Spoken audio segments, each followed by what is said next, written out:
Okay, welcome everyone. This is the October 14th, 2025 meeting of the Seneca County IDA. We have a quorum. We're going to get started. We begin with the minutes of the last meeting. Is there a motion to accept the minutes of the last meeting? So moved. Second. Is there any discussion? All in favor? Aye. Any opposed? Minutes are approved.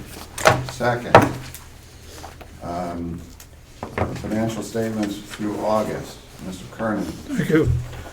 We're going to reference the balance sheet and the profit and loss statement. The comparative balance sheet, assets measured $3,593,000 at the end of August. That's a decrease of $48,000 from the July position. Decrease is due to the following account changes. Cash operating was down $48,000. The decrease is due to the net loss incurred during the month of August. Cash revolving loan fund increased $1,657 in August due to loan payments. Notes receivable long-term decreased $1,491 due to the payments made by Best Made. Net fixed assets decreased $150 in August, and that's due to depreciation expense. On the liability and equity side, total liabilities and equity measured $3,593,000 on August 31st. Again, a decrease in this case of $48,733 from July position. The decrease is due to the following account changes. Credit card decreased $240 in August, and net income loss for the month was $48,543. On a profit and loss statement, ordinary operating income, total ordinary operating income measured $121,337 on August 31st. The following account totals account for the August totals. Agency fees, $25,138, again through August. Seneca County, $65,000, again through August 31st. RFL income measured $38,18 through August 31st, and net income measured, interest income measured $28,017 through August 31st. For the month of August in total, the ordinary income increased only $192. Ordinary operating expenses. Total ordinary operating expenses measured $331,247 on August 31st. The following account for those totals. Payroll measured $155,351, benefits $89,313, professional services $45,552, general office $38,084, administration and tech $11,972, insurance, in this case a minus $1333, miscellaneous expense $168, travel and conferences $2392, repairs and maintenance $17,533, marketing and promotion $178, depreciation expense $1,200, RFL expenses $55. Total ordinary expenses increased by $48,725 in a month. In this case too, for payroll, there were 3 payrolls which occurred during the month of August. Net ordinary income. Total net ordinary income or loss in this case measured $209,909 on August 31st. The loss is due to the items that were so noted above. There were no other income measured for August 31st, or no other expenses. The bottom line, net income or loss, in the case loss, measured $209,909 on August 31st.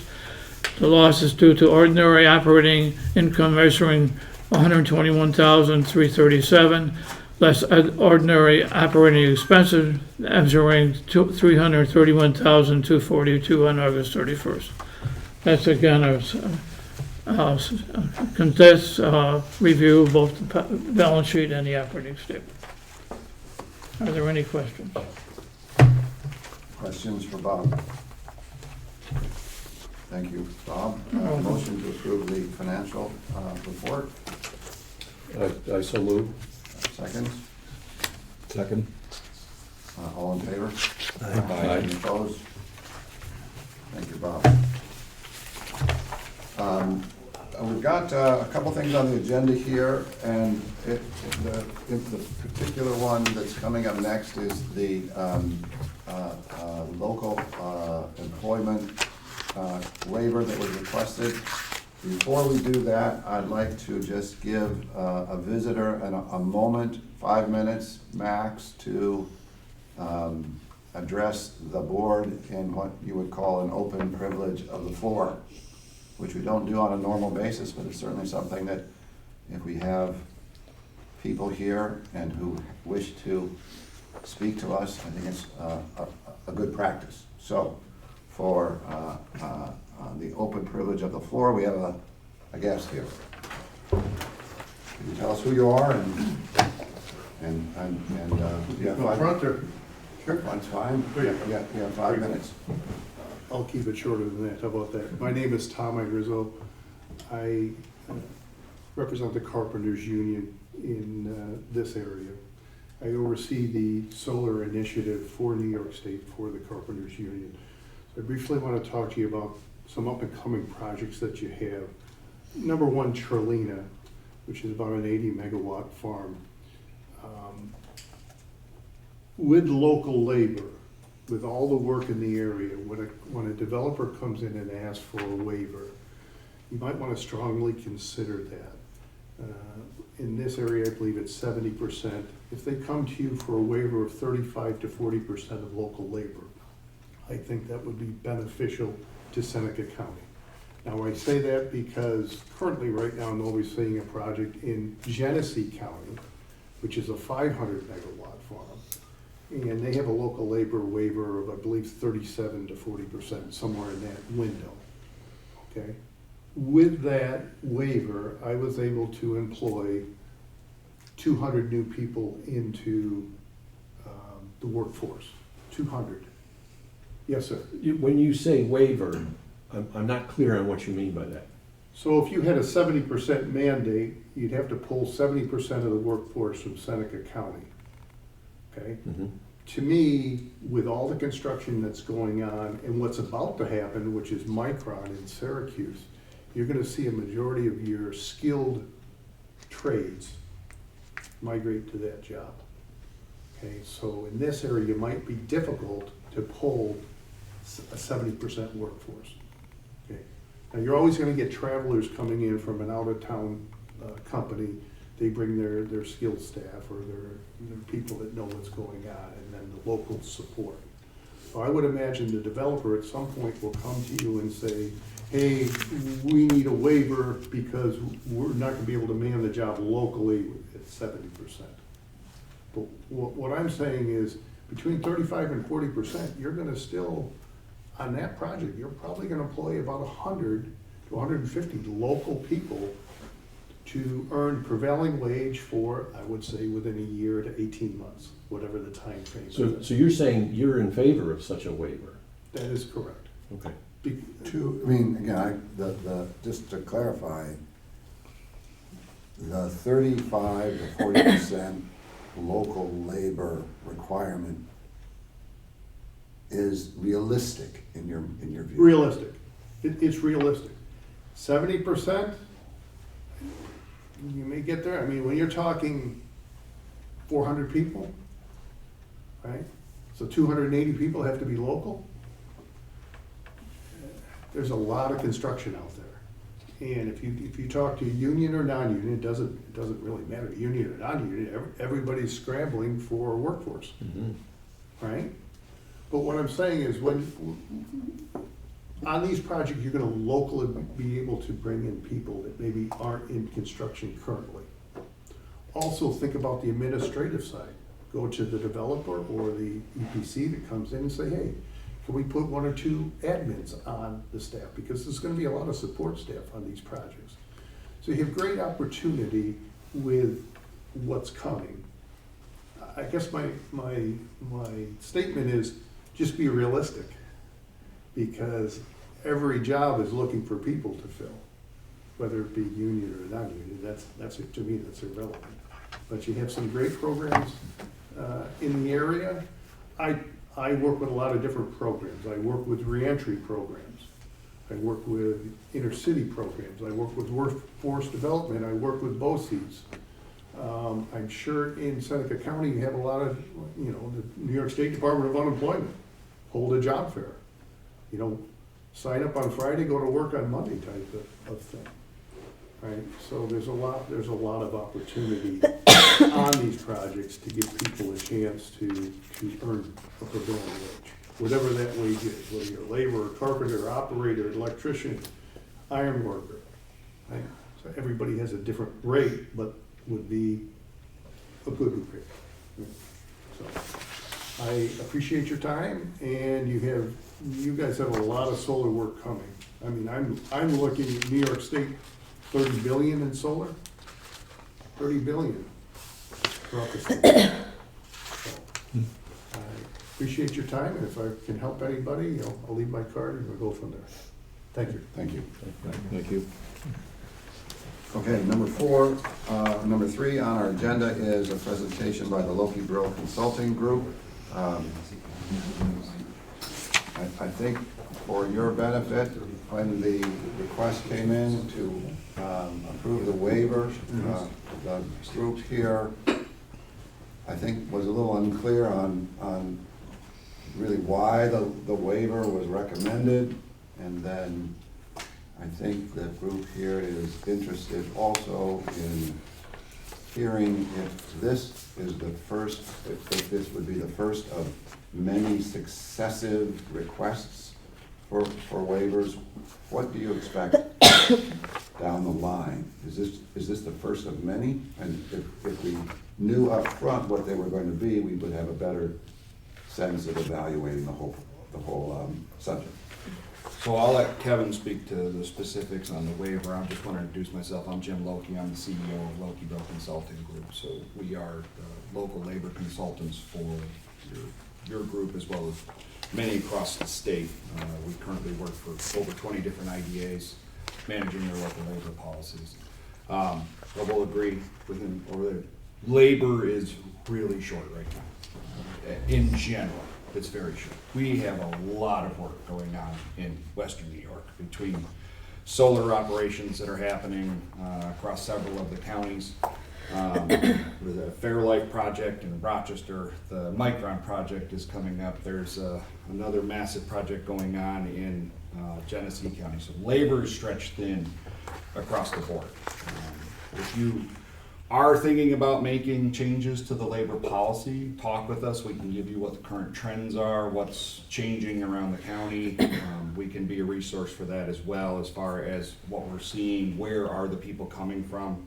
I'm always hesitant to say just drop your numbers or outright drop the whole policy, because that allows more people from, say, New Jersey, Connecticut, Pennsylvania to try to come in. If we can at least keep it in New York, better than not getting it at all. And another layer of the questions that we had last week was for this particular part of the project. The placement of these pedestals is described as a proprietary process that can only be performed by their employees or employees of their choice. I guess our question was, how proprietary is that, and is the entire process really proprietary? That is, in getting these pedestals placed. We're not experts, we don't know. And so when you evaluate a request for a waiver, how much of that request really entails proprietary processes? I think just my thing, proprietary is probably the wrong word. What you're dealing with here is what we call a design build system. So your supplier is also your designer, your engineer, your installer, and your warranty. And so they want to control the entire process. So their whole contract is written around them controlling everything. They want to do the design, they want to do the installation, because they have to maintain the warranty for X amount of years afterwards. And so they won't just sell off the installation to someone local to do the work. And so I wouldn't necessarily call it specialized construction. It can be done by most people, but because they own the design and they own the warranty, they're gonna wanna make sure that they manage that entire process. And how much of the entire project falls under that same kind of umbrella? This is a solar facility, so it's probably gonna be the ground screws. Beyond that, I think just about everything else should be, Yeah, this handled by local is 6 to contractor. 8 workers over a 1-month period is their total duration on site. For Yeah. this part of the project? Correct. And from talking to the project managers from both of these Lodi projects, they haven't expressed the need for any waivers beyond this. This was the biggest concern they had because this will help them get started with the rest of the work, but utilizing local, civil contractors, local electricians that they've already secured for this. This was their only issue about being able to supply local labor. and I will say that, on all of the other solar projects that we are currently working on, which this is more than a dozen other solar projects that we're, involved in at the moment. I think this is probably one of the only waiver items that's been coming up Across the board with all of them? across the board. The rest of them, the issues have been just lack of local labor. Like the one project in Genesee County, there's a second project in Genesee County that's a solar facility that's almost exactly the same size that is also having the same issues with being able to find enough labor to complete the project that's local. Same as the Fairlife project. They don't have enough workers in this area to keep the local policy to meet it.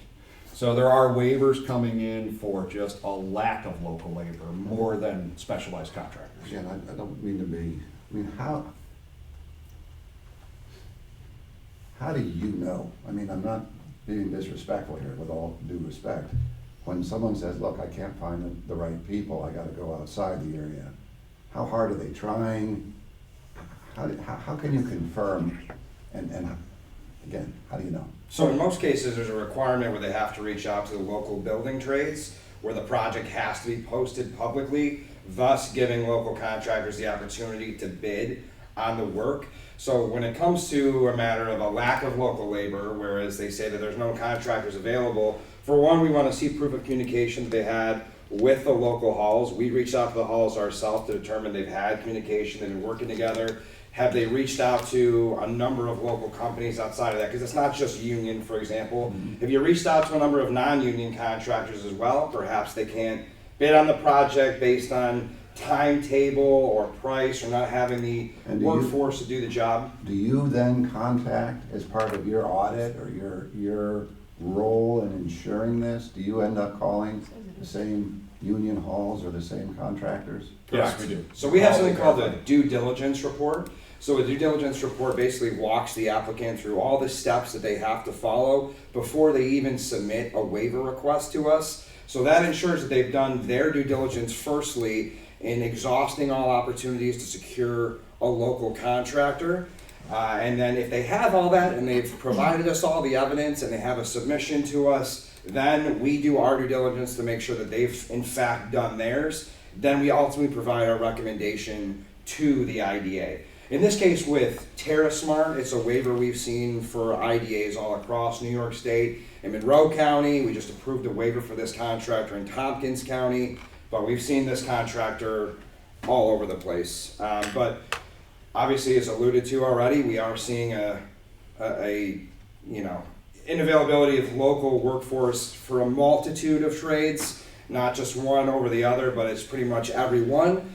I just reached out for a Genesee project to some of the local business leaders to confirm this information from them. So we're certainly involved in communication with all these outfits as well for our own knowledge of just the broad industry. We also will request that they go and talk to certain contractors. One of the waivers that just came in for Fairlife, we said you didn't talk to enough contractors. We contacted the local union, got some names of contractors who would be suitable for that. You need to reach back out, talk to these contractors.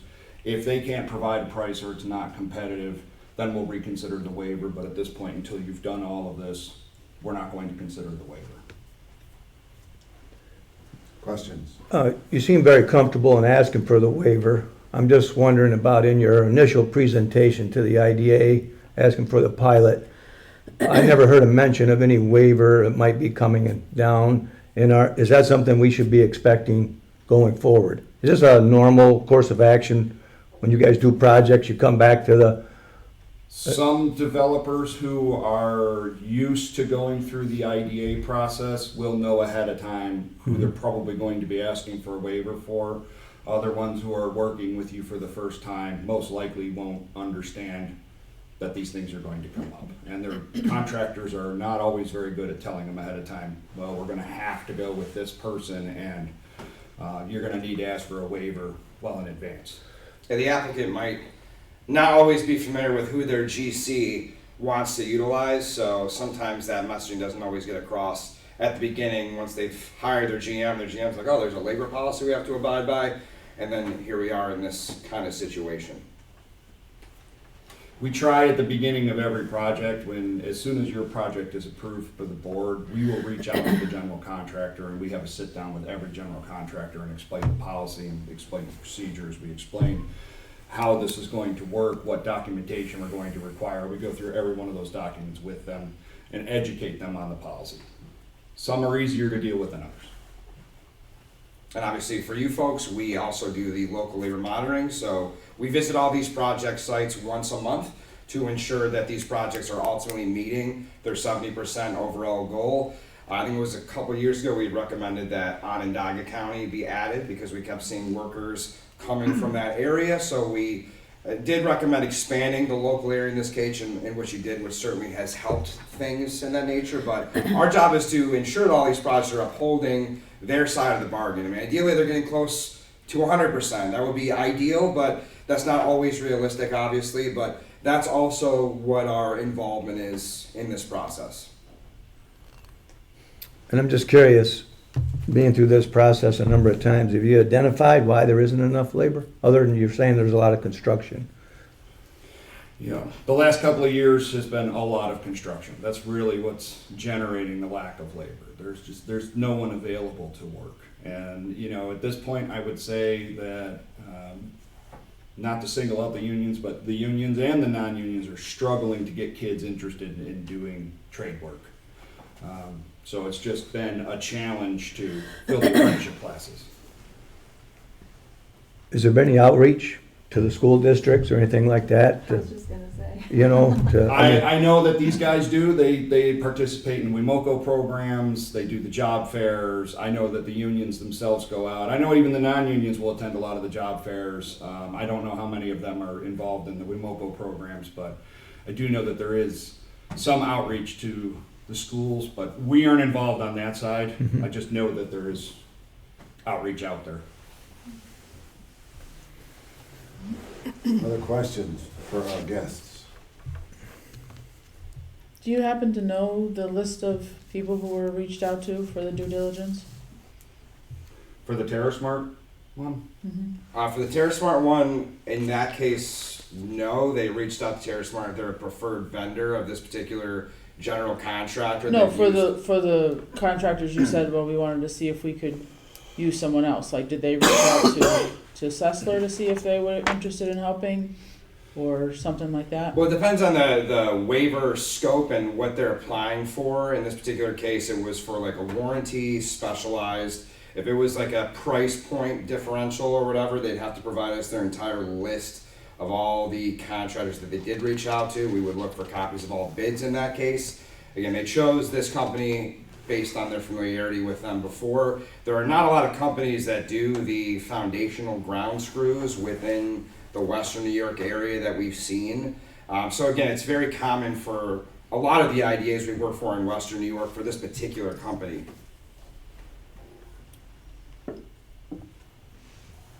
Any other questions?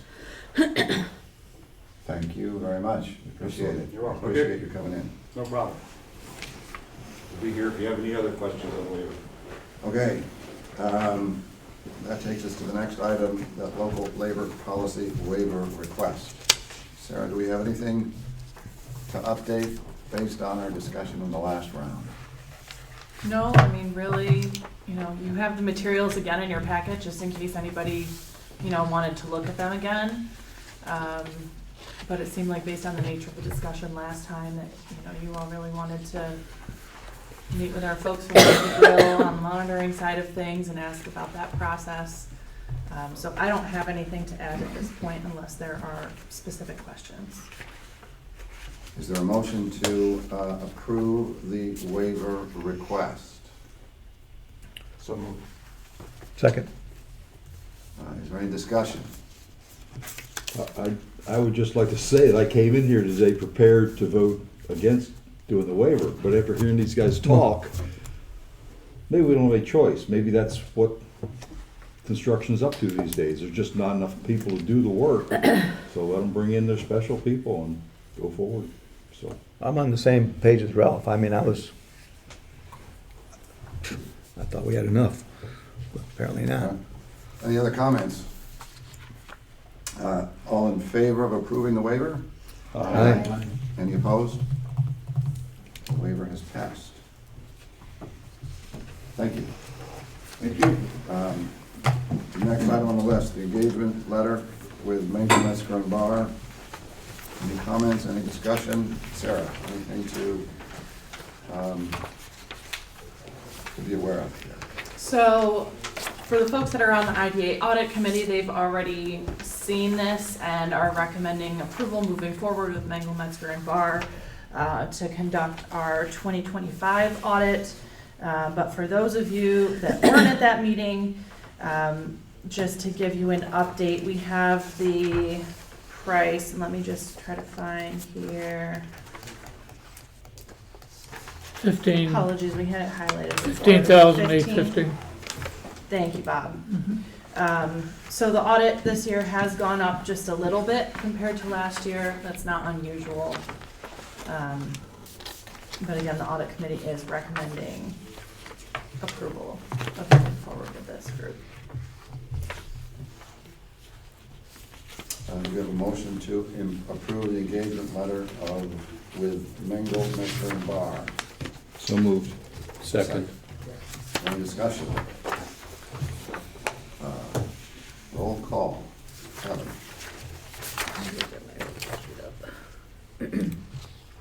Mr. Brownell, Yes. Ms. Capelli, Yes. Mr. Guthrie, Yes. Mr. Cure, Yes. Mr. Bruce Murray, Yes. Mr. Tom Murray. Yes. Mr. Lot, Yes. Ms. Weiss, Mr. Shipley, absent, motion carried. Thank you.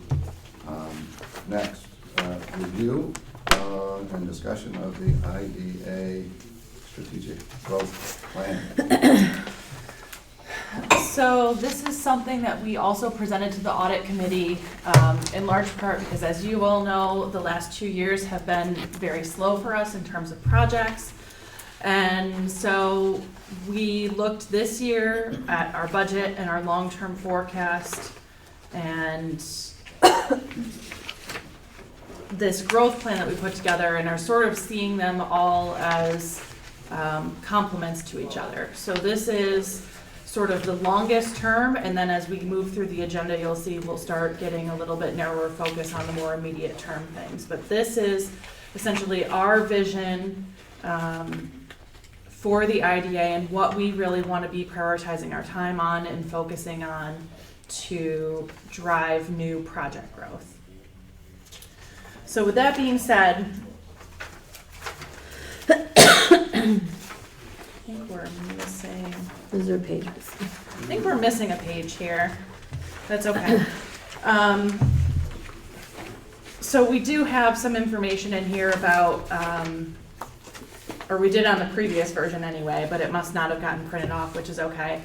But just a little bit of background on the value that the IDA provides to businesses. And I'm just going off the top of my head because I don't have it in front of me, but as sort of a refresher for you all, obviously we have our financial incentives. You know, that's sort of the biggest, most obvious piece, but there's a lot of other things that we as an organization can do to bring value to the businesses that we serve. And that includes things like helping with site readiness and, you know, providing site inventories and helping refer people to specific sites for future development. That's partner referrals and engagements and helping companies and developers through the development process, through Seeker and our public hearings and the community engagement that we do. So all kinds of things that we are bringing to the table that are sort of just human capital things. Oh, thanks, Ben. You know, connecting people to our other governments for programming, so whether that's grants or tax credits or whatever. And then just other general customer service things that we do through our business retention and expansion programming. So all of those, you know, we have the sort of financial piece and the incentives, but we also have sort of the human capital piece that our team here delivers and is providing. Then taking that, thanks Kelly. Then taking that, we get to this, what we're moving forward with is 5 strategic sectors. So we've identified the value that we bring to folks. And obviously, you know, if somebody comes to us for help, we're going to help them. But this is really where we're going to be most proactive. So we have 3 sectors that we've identified in the near term, and 2 that we have identified in the long term. And the 3 near term are semiconductor supply chain. I don't think that's really a surprise to anybody given the state's prioritization of that industry and also our location geographically along the tech corridor from Syracuse to Buffalo, and really even more broadly from Albany to Buffalo. Agriculture and food processing, again, I don't think that should come as a surprise to anybody, but capitalizing on the existing assets we have in meat processing, other agricultural and food processing, and then of course craft beverage processing and logistics. In the longer term, we are looking to target clean tech fluid systems and solid waste alternatives. And both of those are sort of geared around key employers that we have. So the first being, you know, ITT Goulds as being a key economic driver in the county with the R&D and the work that they're doing and trying to capitalize more on the talent that is here because of that, you know, the skilled talent that is here. And then obviously the solid waste alternatives is really driven from, we have the largest landfill in the state. It's always the elephant in the room for people when it comes to talking about the future of the community, the future of economic development. And, you know, we should be looking at ways to promote a better, cleaner, greener, you know, community for the future. And how do we find solutions to the landfill for the long-term health of the community? So those are the 5 strategic sectors that we are targeting. The way we are going to be doing that, and this page got cut off, but we can send everybody an email afterward with the full presentation so you see it. But how we're doing that is we are pulling lists of NAICS codes, so North American Industry Classification System codes, in each of these industries. And so that is essentially our way of trying to capture the entire supply chain. So the example that we had in here was for the craft beverage processing and logistics, where you see, you know, you've got the obvious ones, the breweries, the wineries, the distilleries, but then you've also got, you know, packaging, machinery manufacturing, general freight tracking, general warehousing and storage, refrigerated warehousing and storage, packaging and labeling services. And what we're doing is we are generating these lists of NAICS codes. In some cases, we have hundreds of NAICS codes for some of these industries, and there's some overlap between them as well. We are then running that against a list that we had previously created of all of the companies in Seneca County that was pulled from Department of Labor data. We assigned those companies NAICS codes using ChatGPT way back when, because Department of Labor doesn't have them with NAICS codes associated. And then we are running our list basically against these NAICS codes to show what businesses are existing in the county that are within these industries. So we're sort of in our own way doing some pre-existing, let's say, asset mapping of who is here and what are they doing. And then, as you see on this page, we have, you know, examples. So Risk Transport, which is Wadhams Enterprises, you know, they're in general freight tracking. You've got Seneca Falls Specialties and Logistics and Warehousing, Waterloo Container and Packaging and Labeling Services. But then we have some blanks here. We don't have refrigerated warehousing in Seneca County.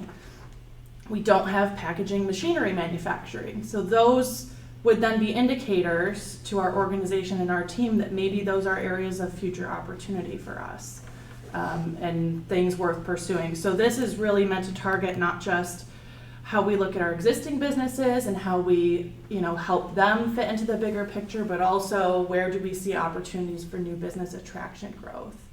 So that's what we're doing with our NAICS codes. Then we transition into our site readiness priorities, which we're really looking at as sort of a two-part thing. We've got obviously the northern part of the county, which for our purposes is going to be most heavily focused around these strategic industries, in large part because of its proximity to the thruway and the need that we're going to have for transportation, outside of the county. Not to say that some of these industries couldn't have, growth potential in the southern part of the county, but we're really looking at the north. Ideally for a future industrial site is essentially what that boils down to, but also supporting other site development.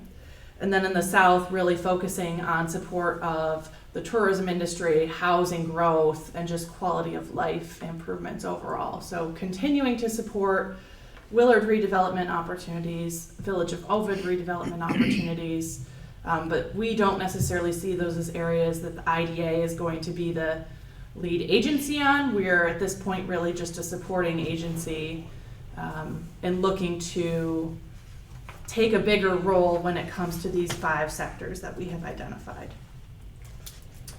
And then the last bit, which is cut off for you all, but it's just a bit of a call to action, is we have a sort of a, here's what our next steps are for everybody. So we're looking for buy-in from this board in terms of this strategy and this plan long-term. We want to make sure that you all are in agreement that this is a good focus for us and our time, because it's going to be a substantial one.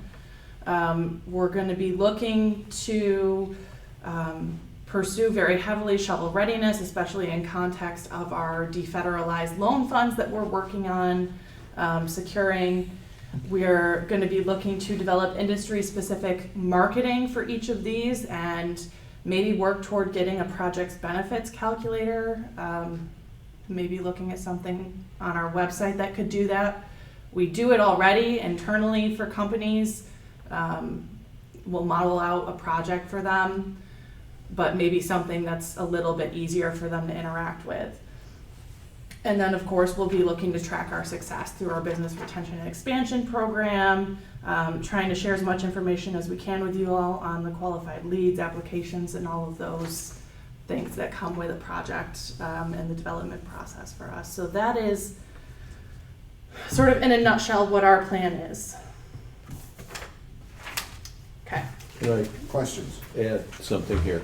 So Dave has created this slide series, and he's going to email it around, and it's really terrific, and it just gives a overview and like a refresher on what the IDA is and how it fits in, because it's a peculiar aspect. You can't be in competition with the banks for funding, for instance, or we're there to help in a specific segment, and this describes it. And this is the kind of thing we're going to be taking to the planning boards and the town boards. I'm going to work with Dave on this to refresh everybody's understanding of what the role of the IDA is.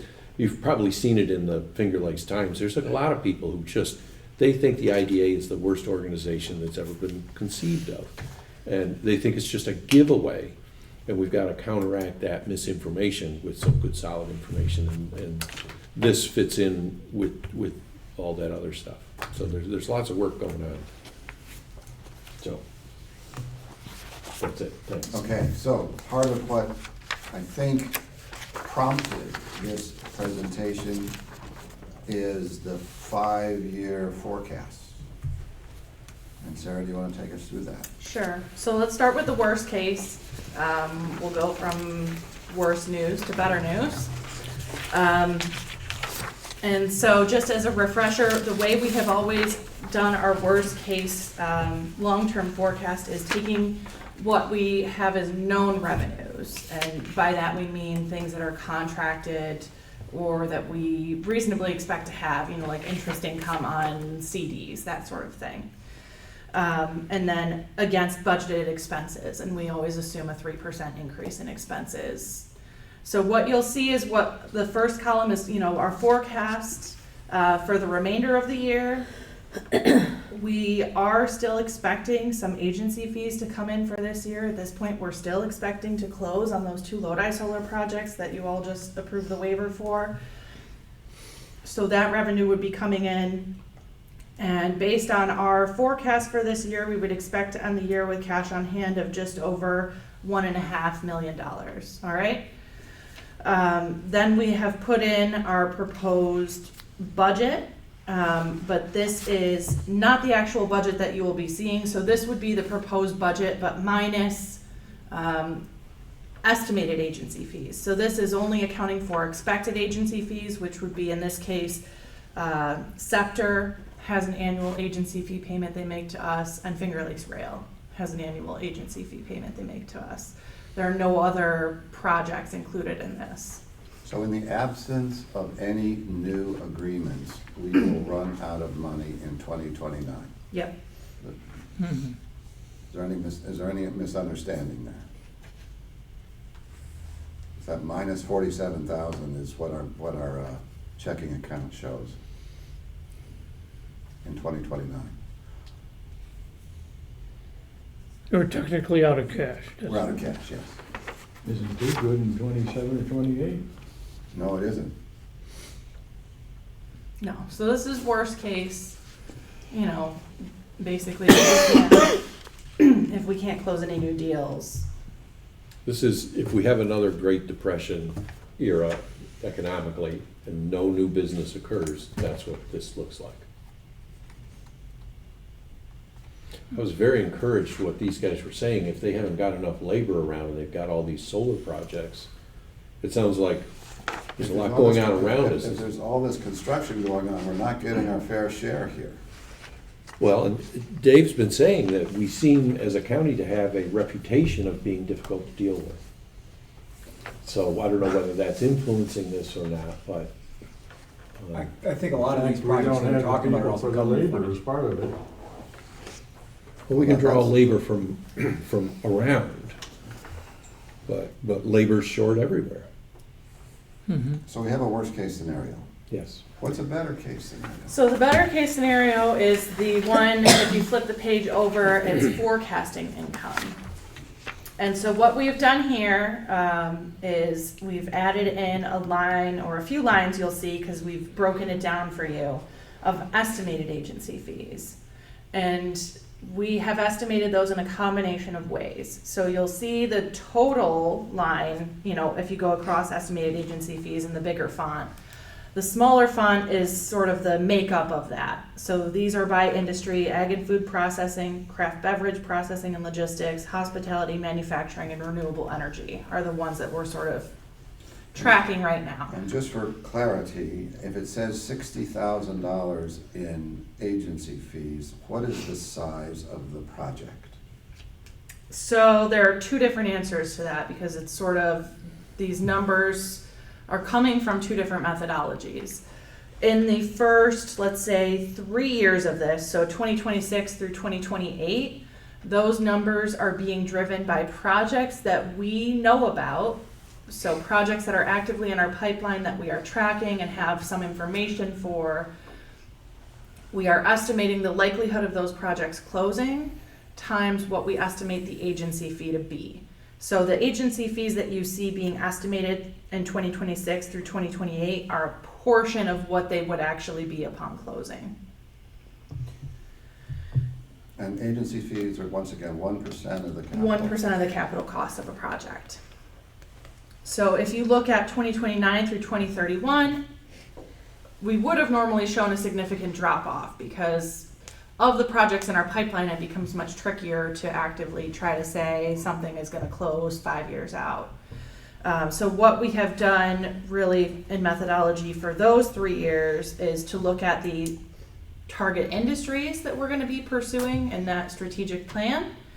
And we have looked at expected growth of those industries and at the number of businesses we have and sort of how large they are as a makeup of the county. And we have provided some estimates of how many projects we think would close at a certain dollar amount. And so, for example, in 2029, Can't silence the tap app. in ag and food processing, we're estimating 60,000 in agency fees. That's being driven by the assumption that we would have two $3 million projects in ag and food processing in that year. Craft beverage processing and logistics, that's being driven by the assumption, I think it was that there was one $1 million project, or two $500,000 projects. So, you'll see orders of magnitude. Obviously, agriculture is one of the largest industries here in our county. We feel these numbers are still fairly conservative, So they but look these very aren't based on conservative. specific projects that we know of. Yeah, these look very conservative to me. What is the typical lead time between the moment we discover a prospect and then when we get the fee paid? It varies widely. So, if it's, let's say it's 3 years, maybe it's 2 years, maybe it's 1 year. It's for non-solar, it's fast usually. So for non-solar projects, if they come to us, if somebody comes to us with a project, they're usually turning around an application and wanting to get through our board approval process as quickly as they can and then wanting to close shortly thereafter. I would say less than a year typically for those projects. Solar is, as you all know, very long term. Things happen and they'll seem like they want to move really fast through our approvals and then takes forever to get to closing. I mean, we approved Trelina before we had a local labor monitoring policy like we do. They're not subject to our local labor monitoring policy because of that. That project was approved in 2021. It's been waiting 4 years for closing, and we're probably not going to close on that for, I would say, 2027 maybe. I guess my point is, we should know well before 2029 whether we're going to generate these amounts in agency fees, if we can. And that's the concept of a pipeline. We know about them quite some time before they actually come to fruition. And if that's typically the case, then we should know within the next year to 18 months how likely these 29 and 30 numbers are in a perfect world. If we don't, if we've done all the legwork and hit all the companies that appear on the lists that David and Sarah and Kelly have put together in each of those industry categories related to those key industry segments, if we've called on every single one, and every single one of them says, we're fine, we got everything's running smoothly, we're in good shape, we don't plan anything for the next 5 years, we know we got a problem. And I don't know, that's the point of this exercise here. And there are other, we aren't the only IDA that's had a couple lean years. There are other IDAs that have just a year of cash in the bank. And that's not where you want to be without a list of pipeline prospects that you know where they are in the process.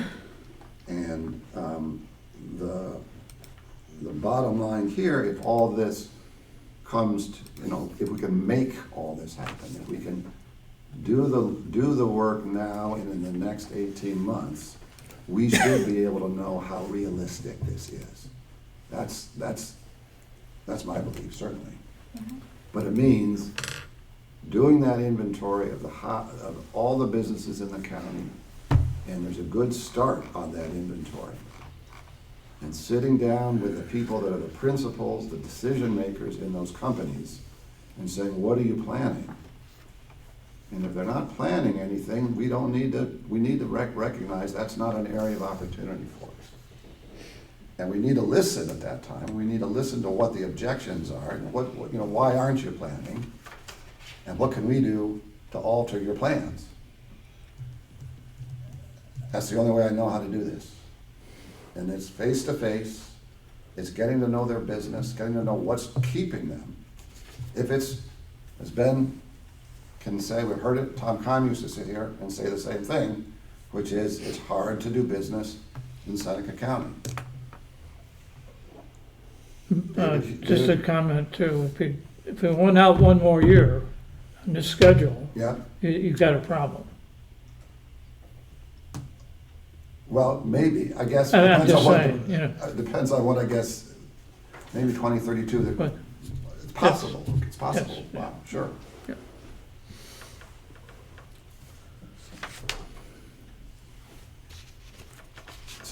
So my own feeling is that if the county's administration, which includes the IDA, can get on the same page, and if we can convey to the county that this is a team effort here. I mean, David Hewitt had a conversation with an engineering firm that said, I mean, they were saying, look, the same thing. I mean, these are the folks that get approached by a developer to do the engineering on behalf of someone that's contemplating a project. And if they say, look, it's just tough to do business here, we've got to convey that to the people who are making it tough. And we have to make it clear to their administration and their managers that if that's going to be the way it is here, we're not going to see these numbers. We're not going to see these numbers. I mean, Tom Keim used to sit here and say the same thing. I think anybody that's owns a business and tried to do projects has experienced that same thing. You have, Tom. Yeah. But we need to get it, but we're not going to solve it sitting No, here complaining about it. You know, I've been at the county several times preaching about it over the years, and I will say there is some, I think it's a little better, but I do still think it's pretty hard to do business in this. And I think we need to be clear. I think we need to be clear with our counterparts in the county. There's an IDA, or the LDC that the county has just formed, the Local Development Corporation, made up of 7 new faces that have not to date been part of economic development in the county. You know, the Board of Supervisors, the chair, they're all, at least in spirit, supportive of this, but this is black and white. You know, the lights go out in 4 years. I mean, really. And you know, the IDA can't be solely responsible for it, nor can the LDC. We all have a piece of it. Yeah.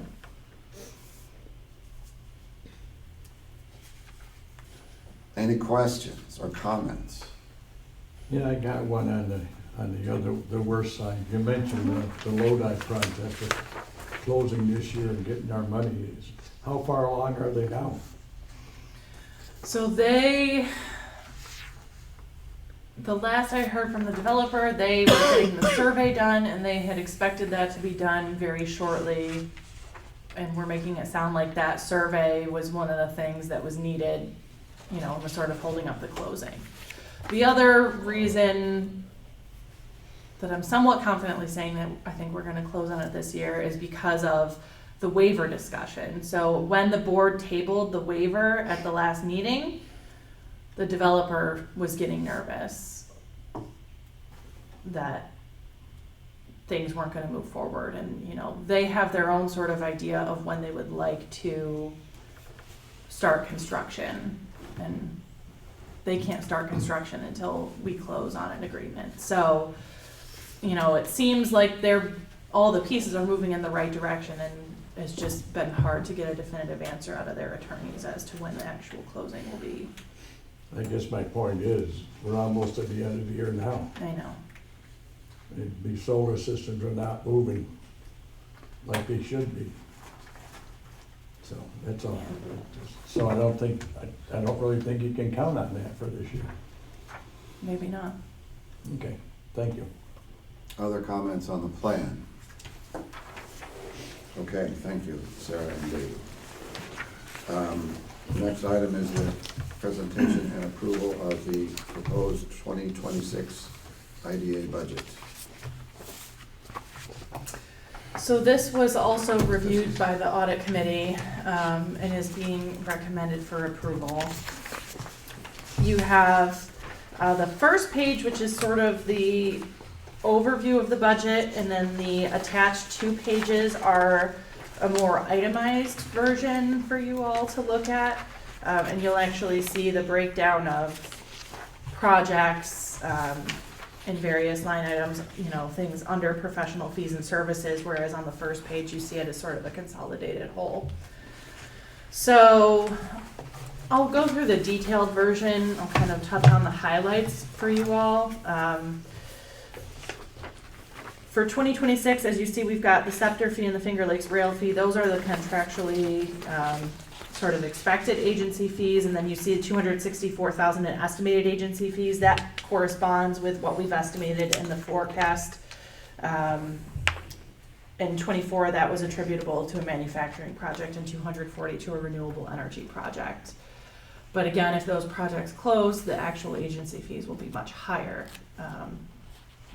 This was formulated based on how likely we think the projects are to close.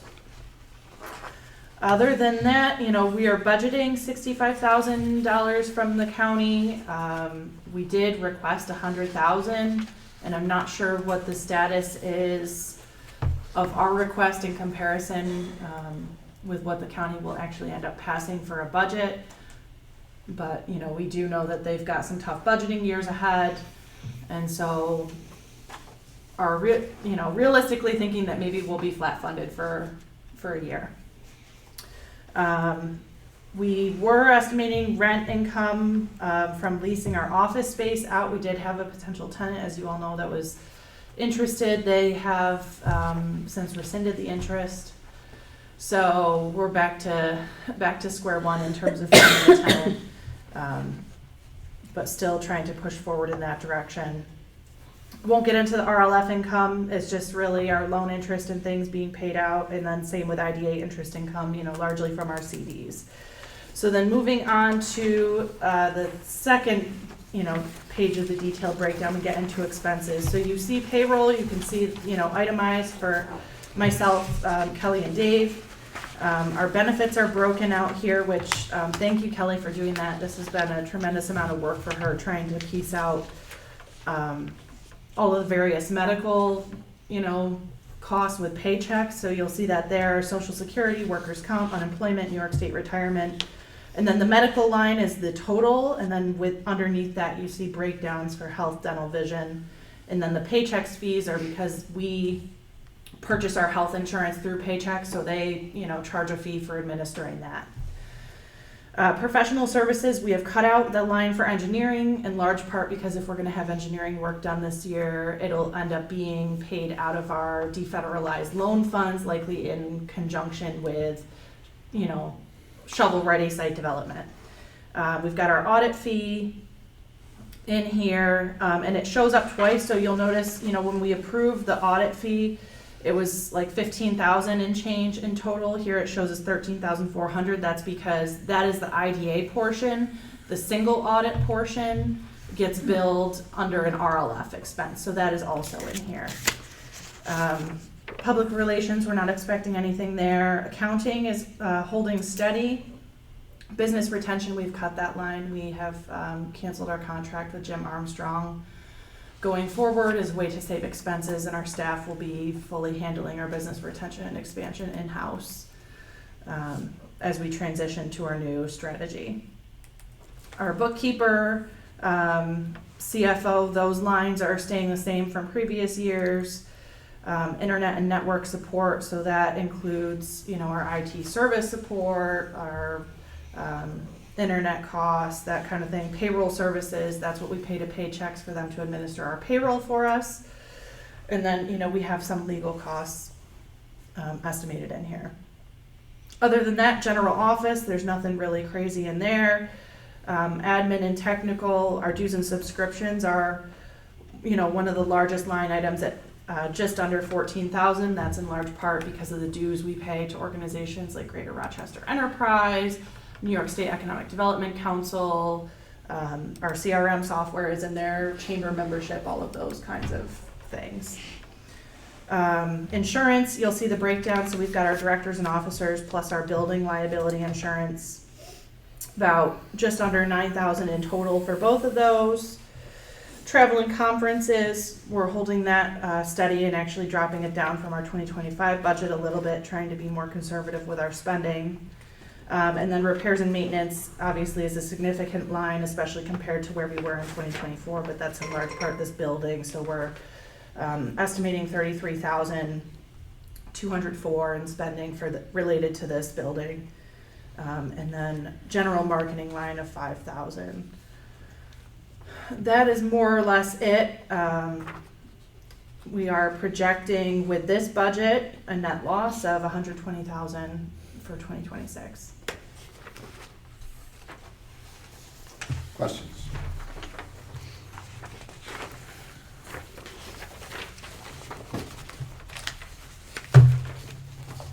Okay. Would anyone like to make a motion to approve the 2026 IDA budget? I'll make it. Second? Second. Any discussion? I'll say, in difficult times, I think you guys are doing a good job. It worries me that you're cutting down on conferences and advertising and stuff, because that's the marketing outreach, but I understand that, and, maybe we can, when we get some agency fees coming in, we can restore some of that. Yeah, we've never really done marketing spending. So we've kept, 5,000 historically in our budget just in case, and I've never really spent it on anything until this year when the board wanted to allocate 5,000 to locate Finger Lakes.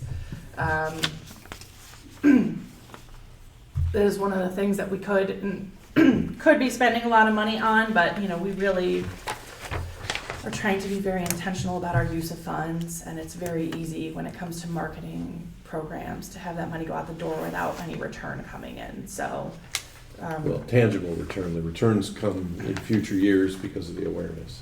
It's a difficult yeah, point. you also have to have a very specific audience in mind and a very specific thing that you're selling, and we have not really had a site or anything worth advertising out there to a broader audience. The closest we've sort of gotten was Willard, but obviously there's still no site transfer from the state. It would be a waste to spend money at this point, really, like paying for marketing for something. And our industrial park is great, but it's only a couple of small lots left, so not really worth spending a marketing campaign on. So some of the work that we're going to be doing will be gearing us up maybe toward future years of, being able to do some more proactive spend associated with the development we're working on. Other comments? In their revenues, is there anything for renting out any of the building? There is a line in there. We put it in here as 21,780. So when we were talking with that potential tenant and conversing with you all on it, that's sort of, I think, the lowest end of what we would be receiving based on a minimal amount of space being used by a tenant. Obviously, at the end of the day, anything is up to this board and sort of your discretion on what the, rent payments are and everything. But we tried to be conservative there.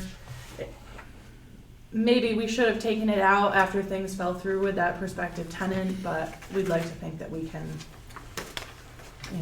still bring somebody in here, and maybe somebody that'll be a better fit for sort of our everyday office life.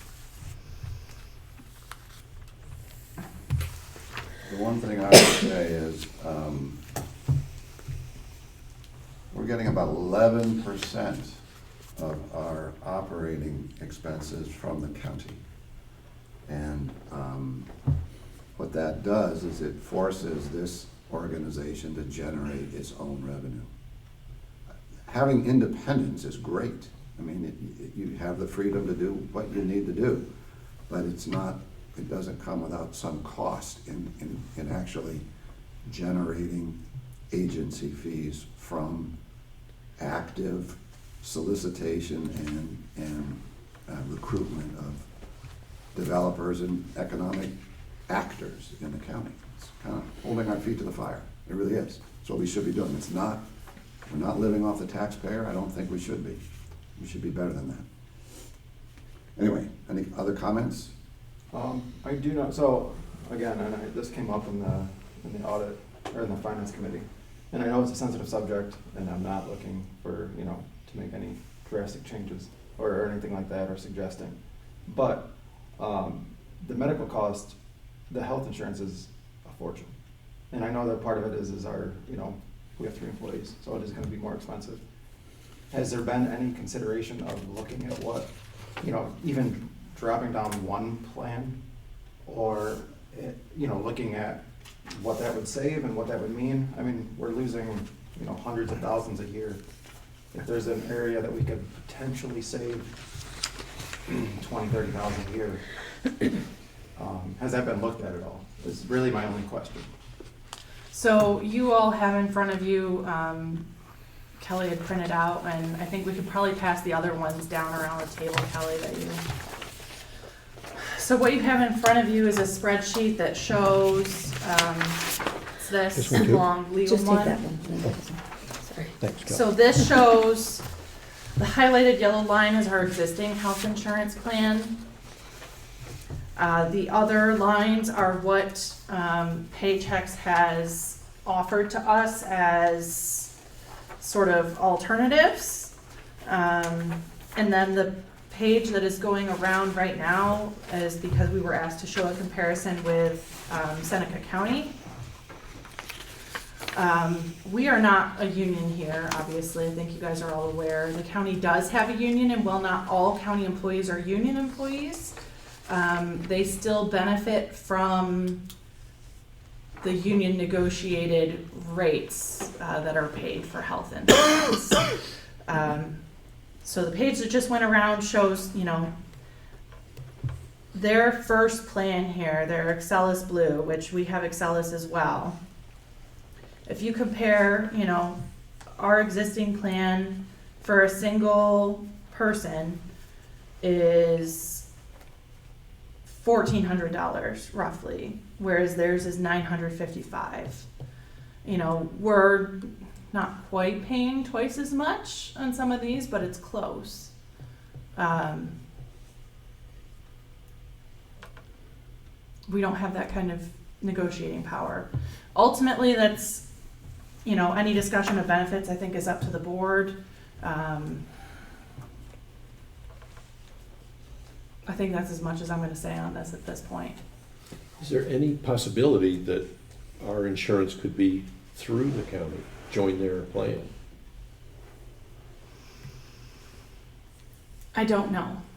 We used to have like our, liability and directors and officers and everything through the county, and when we moved, we didn't have the benefit of sharing insurance with them anymore. They made it clear. So I'm not sure that we would be able to benefit from health insurance. Well, it doesn't cost them anything for us to participate in their plan, does it? I don't know. Okay. I don't know if we would qualify. Right, that's Being actual, I don't know that we would qualify. I don't know for sure, but I don't think we would I qualify. don't quite see how moving our office space would affect our ability to participate in their plans. I don't know. We need to, this is a big topic no,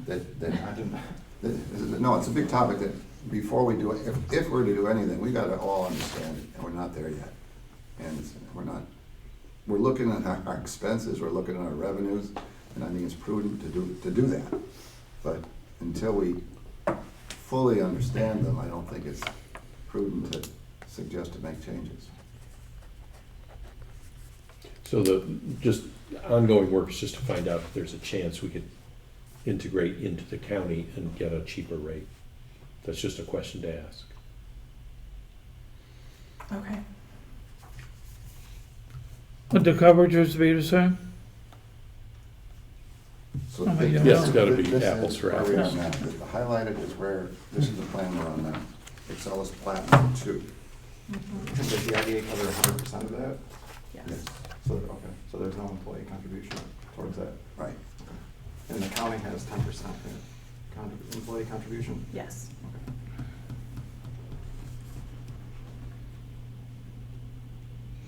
Other questions, comments?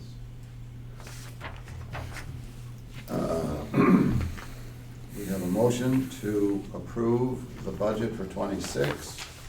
Any further discussion? If not, Kelly, we can make a roll call. Mr. Brownell? Yeah. Ms. Capelli? Yes. Mr. Guthrie? Yes. Mr. Carey? Yes. Mr. Bruce Murray? Yes. Mr. Tom Murray? Yes. Mr. Lot? Yes. Ms. Weiss? Yes. Mr. Shipley, absent, motion carried. Okay, thank you. Jeff's not here. Ernie, can you give us a report on the county's activities?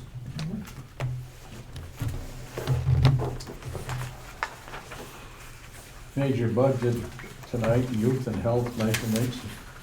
And have infrastructure, facilities, and other highlights. Got quite a lot going on tonight up at Ovid. A budget and tax proposal, aging services for the youth groups, energy, environment, and housing. So Tonight's meeting is at Papa Bear, up in Ovid, at 7 o'clock? 6. Actually, we were starting some committee meetings at 4 o'clock, so Thank you, Ernie. you're welcome. Other business. I guess I'll just bring attention, so we don't need to get into all the details, but we did provide in the briefing memo some additional information for you all on the revolving loan fund program and what it's likely gonna mean when we defederalize. I'm happy to talk about it here in the meeting if you all would like, but that was really more for informational purposes. We are still working through actually getting it defederalized. And with the government being shut down, our EDA representative is not essential, so it's gonna take some time to actually get the approvals for that. But as we have any changes to restrictions or, you know, further guidance, we'll certainly let everybody here know. What is the timetable on that? Originally, we were thinking that it would be approved by the end of the year, but I'm not sure at this point. Because of a federal government shutdown. And the people we were talking to are part of that shutdown. Yes. Okay. Questions? And how much is it, again, is in that fund? A little over $1 million? A little over $1 million.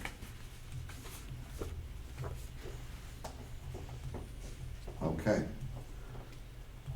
I would like to request a motion to enter into executive session for the discussion on the proposed acquisition, sale, or lease of real property where publicity could substantially affect the value thereof. So, second. All in favor? Aye. Any opposed? All right, this should be brief. So I wanted, at the last meeting. Oh, sorry. Sorry, hang on. Something's wrong.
Okay, we've come out of executive session. There have been nothing to report from that session. Is there anything else that we need to cover? Is there a motion to adjourn? So moved. Second. All in favor? Aye. Any opposed? We're adjourned.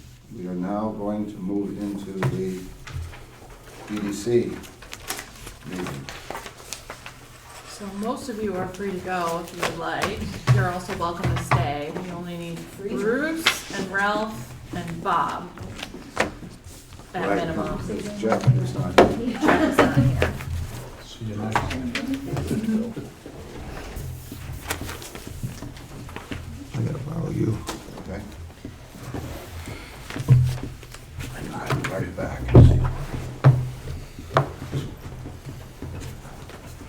I got it right here.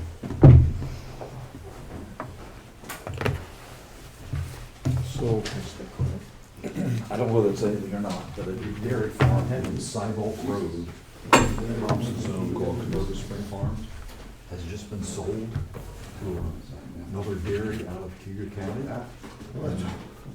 I believe they're gonna expand the place and build some new buildings there and milk cows there again. Don't know, they'd be interested in some kind of IDA incentives. Their name is Van Nostrand's. My son has a telephone, but I don't have the telephone number for him. We just worked with this year, we chopped a bunch of corn. What did you say the name of the farm was? Canova? It's Canova Springs Farm.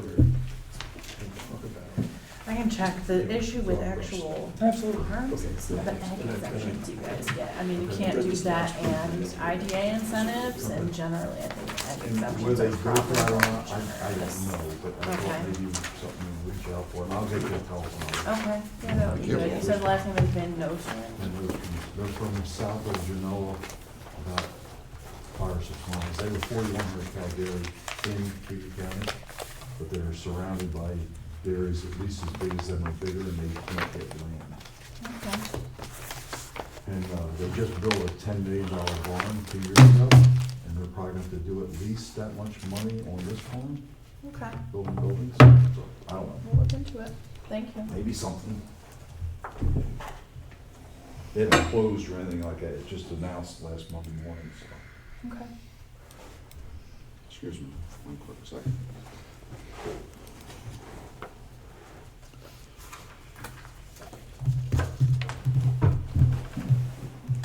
Okay.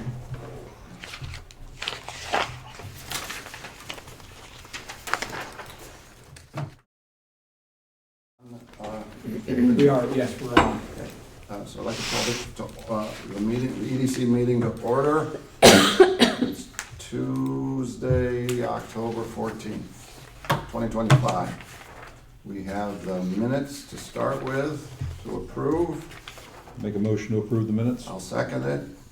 All in favor? Aye. Aye. Any opposed? Minutes of the EDC meeting have been approved. Next is the financial statements due August 2025. Yes, and they're in the packet, but they are the last page. We printed these out after the rest, so. Okay. It's pretty simple. I guess let's start with the P&L, because that's what was on top for everybody.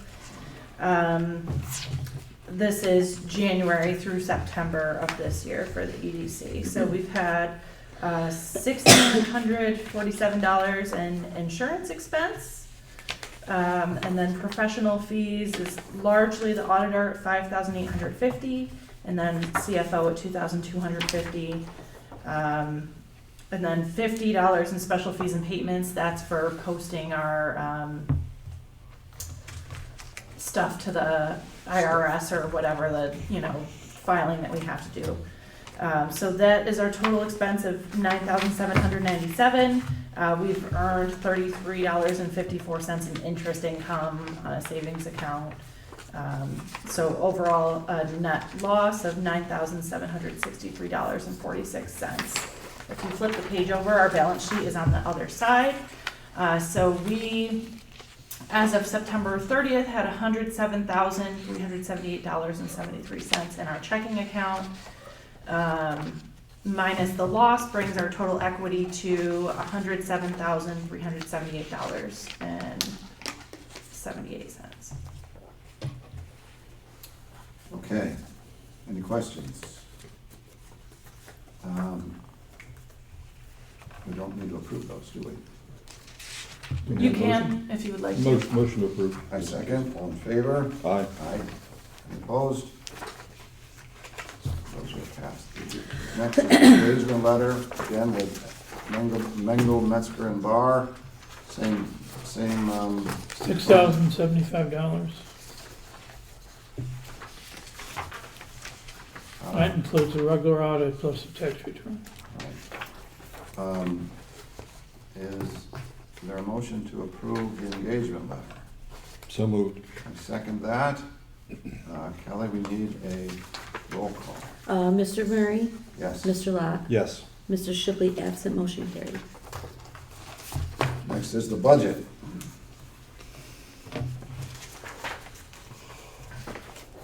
So the budget is pretty straightforward. I guess we'll look at the long-term forecast first. Quick, we only do a worst case for the EDC since there's no activity. Obviously, we are recommending dissolving the agency. We are estimating 45 in interest income for the year. You see our professional fees listed. We do put an estimated legal cost just in case there are, expenses associated with the EDC. But based on our budget, our operating cash would come down to $92,599 by the end of 2026. The EDC has plenty of money to continue operating if it needed to through 2031. But there is no activity really in that agency, and we don't see that changing now that the county has an LDC. It's capable of doing all the same kinds of things that we could do. So what are the procedures to actually dissolving it? So that was in the packet. Let's, do we want to do a budget approval first? Sure, let's do that. Make a motion for budget approval. Second, all in favor? Aye. Aye, any opposed? Budget is passed. Okay, so Rob put together this sort of nice checklist. So the first page is the sort of the order of operations that things would, that we would need to go through in order to dissolve the EDC. So this board would need to develop a plan of dissolution, has to describe all of the organization's assets and liabilities. Thankfully, that's a fairly easy task. It must provide, that all of our liabilities and costs are paid, so things like final audit and, legal fees associated with dissolving and all of that sort of thing. Anything that is remaining would need to actually be distributed to, that was the job development authority that we determined, right, Rob, per the articles of incorporation. So anything that's remaining that isn't needed to pay final cost has to go to New York State, to their New York State Job Development Authority, which is an organization that I will admit I am not familiar with. Where did the money come from in the first place? Do you know? Largely leasing. Rail at car the- store, like all kinds of things at the depot, mostly depot. Mostly Yep. depot operations. Mhm. No, So if we dissolve this, the money goes to the state, it doesn't come back to our IDA? No. Well, why the hell do we wanna dissolve it? Well, Let's just- I agree. Let's just- I agree. Why don't we give That the is state something that anything? I did not anticipate, because our bylaws, for whatever reason, say that upon dissolution, the funds would go to the IDA, but the articles of incorporation for the EDC take precedence, and those outline the New York State Job Development Authority as the organization that would receive. Can we talk to them and ask them if they would agree to allow us to retain them for workforce development in Seneca County? That's no idea.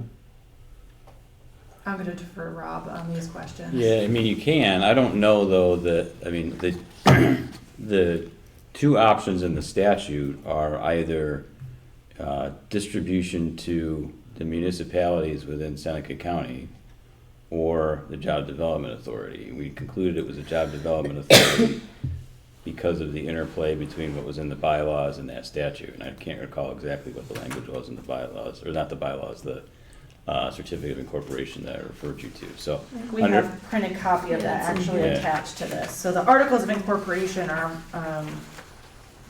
on the following pages. And I don't know where in here, I can't recall in here where it was. But I think the moral of the story is, under any circumstances, I don't see that the funds are gonna come back to the IDA. Okay, which is fine, I mean, but we can find a place that would benefit, maybe. Yeah, we could I don't try. think there's any harm in contacting the Job Development Authority, and I think, you know, in the context of having the AG approve, so the step, after you have your plan of dissolution in place and the board has approved it, then it has to be approved by the AG. And, you know, in connection with that, if we took to the AG some kind of consent from the Job Development Authority that they forego this, I don't know what the AG would do, but we could certainly ask them to approve that plan based on the Development Authority's consent. The other thing that could be an option perhaps, and I say this with a big question mark because it would, you know, I haven't run this by Rob, but presumably we could find something that the EDC would like to spend the funds on and spend down to that level. That- Keeping whatever we would need for, you know, final audit payout. So like, we wouldn't be able to cover, remember we were talking about office renovations at one point to this, you know. Right. We wouldn't be able to cover the full cost of that, but maybe we could do like some portion of small something with some of those funds to get them sort of used before we dissolve. Could we, so I guess I need to read the bylaws of the EDC to know what kind of uses those funds could be allocated to. Any kind of economic, I mean, there's economic development opportunities other than renovating our buildings. That's true. It's, I mean, if you look in the language in the certificate of incorporation tracks the language in the statute, which is pretty broad. So section 6A there is, you know, basically construct, acquire, rehabilitate, improve, for the purpose of relieving and reducing unemployment, promoting and providing additional employment, better and maintain job opportunities, that sort of thing. So I mean, the potential uses are relatively broad. Okay, well, it's relatively broad. We do have overall a limited amount of funds. I mean, so, you know, our balance 107,000. our balance sheet, 107,000, and presumably we would need, you know, at least our expenses through probably the end of 2026, let's say that we've already budgeted for, and then maybe, I don't know if there would be additional, you know, but let's say one last, I think all of this depends on timing and how fast we move, but you know, you might need anywhere presumably from, what did we just put in our budget and total expenses?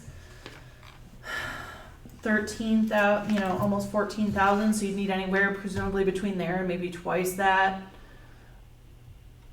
depending on how long this takes or what the additional spend down is. So you'd maybe be working with about $80,000 or so, something, maybe a little more.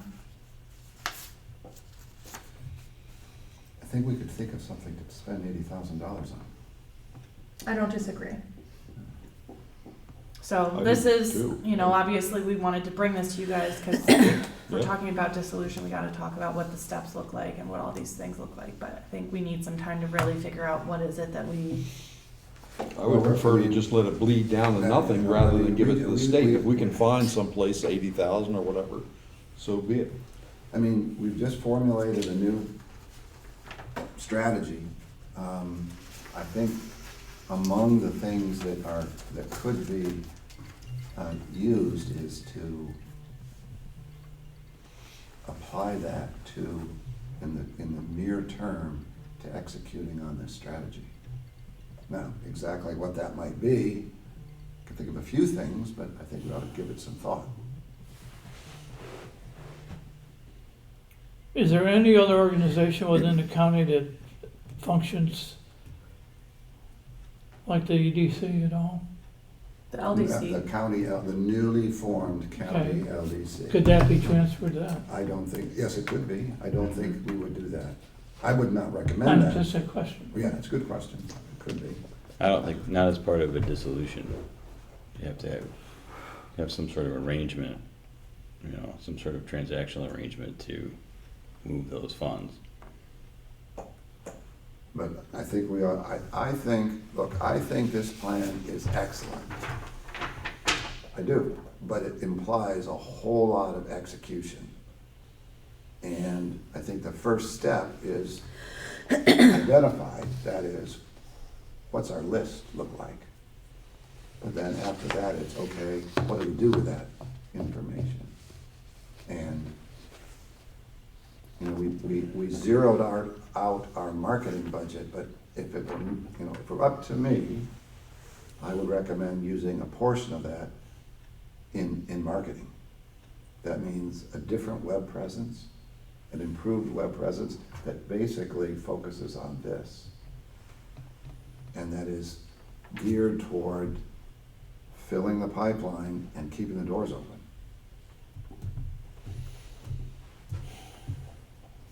I mean, you know, I mentioned the Auburn website. And the Auburn IDA's had a tough couple years too. I mean, they have a great website, but that hasn't helped. That hasn't made their last 2 years not tough, but it's a good example of how they're marketing themselves in that community. That's one suggestion. I'm not saying that is the purpose for it, but I can think of a few things. I mean, I think, we could have a separate meeting on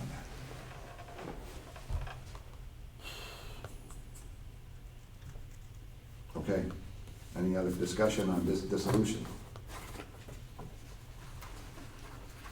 Thanks for clarifying. Do we need a table or anything like that, or we No, haven't we reached don't the have point? to vote on anything regarding this today.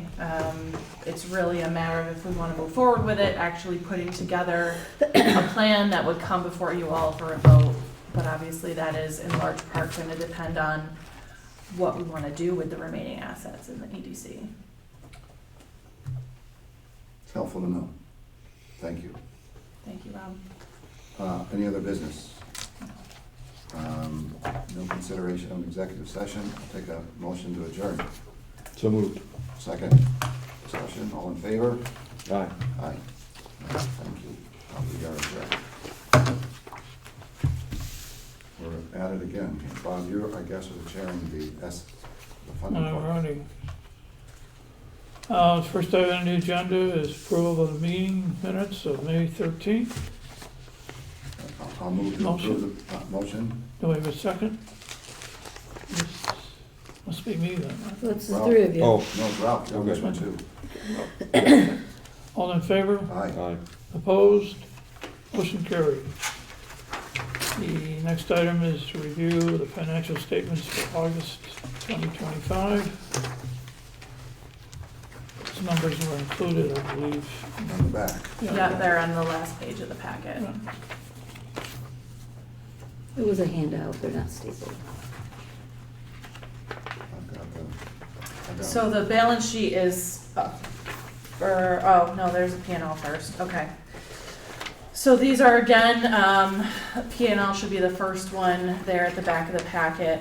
January through September 25 for the funding corp. We've had a bit more income here, largely because we did open a CD for the funding corp this year, so we've got $708.20 in income. Audit fees are $3,450, so a net loss of $2,741.80 year to date for the funding corp. And then on the balance sheet, you'll see we have about $8,700 in a checking account and over $31,000 in a CD. Bringing our total checking and savings to $40,447.93. So that's the cash position of the funding corp. And the only reason we're not talking about dissolution of that is, again, we have a bond outstanding that's being reported on by the, I want to say chiropractic college, but it's the Northeast College of Health Sciences. Okay. Motion to approve the financials? So moved. Is there a second? I'll second it. All in favor? Aye. Aye. Motion carried. Next item is the engagement letter. Yep, so this one, the total amount, just gonna look at the budget here. Total amount for our audit is $3,575 for 2026. Mhm.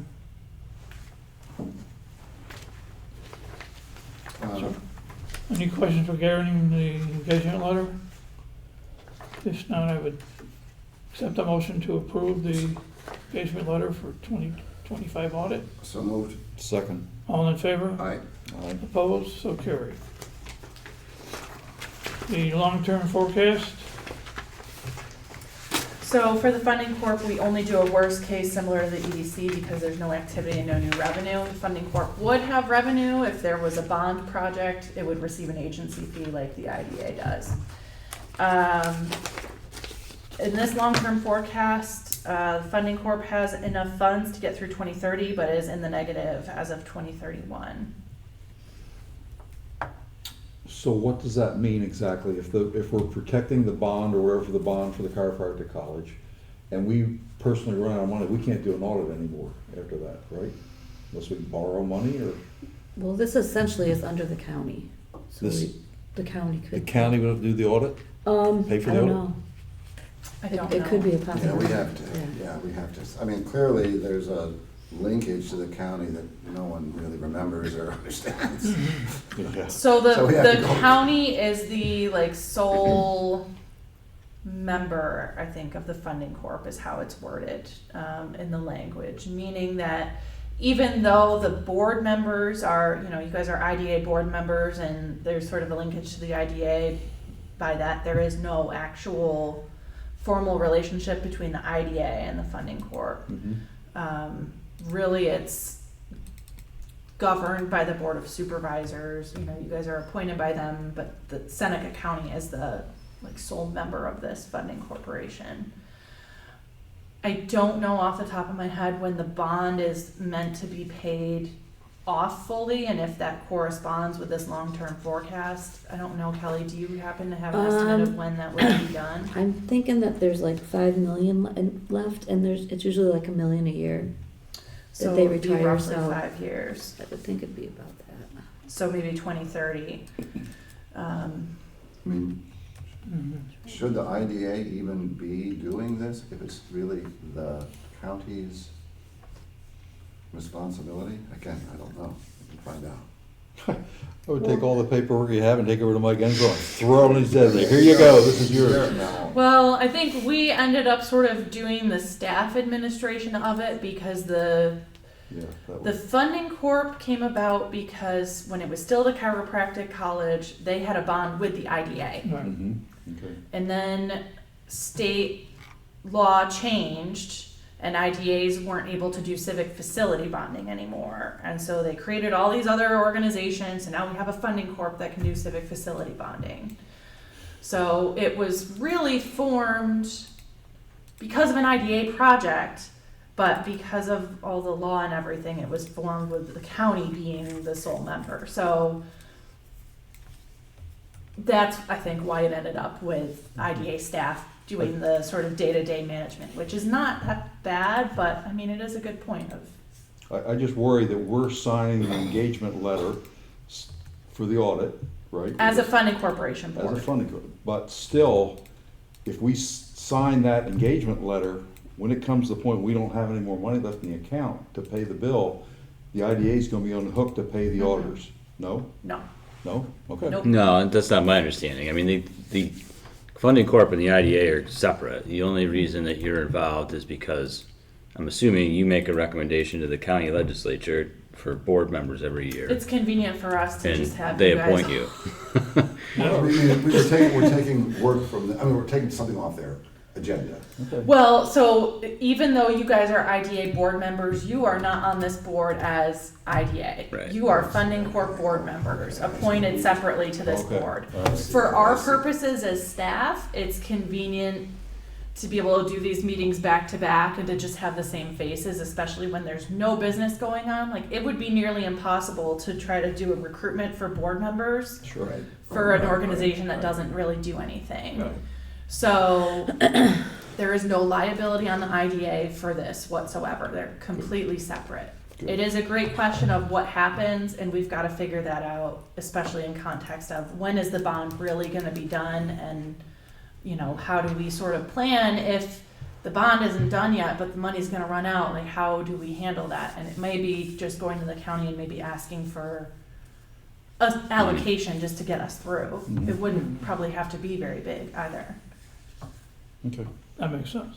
I wonder if the county's auditor could audit the funding corp. If we ran out of money. type of thing. It'd fall Yeah. on their shoulders, probably. Okay? Oh, I'm just a member here. So that's the long term, or we already did all of that. Yeah, Oh no, we haven't approved the budget yet. they gotta be, approve the budget. Need a budget approval. I move that we approve the budget. Is there a Second. second? Oh, good. Second. All in favor? Aye. Aye. So moved. Any other business? Nope. No consideration for executive session? Mhm. If not, I would accept the motion to adjourn. So moved. Second. All in favor? Aye. We are adjourned.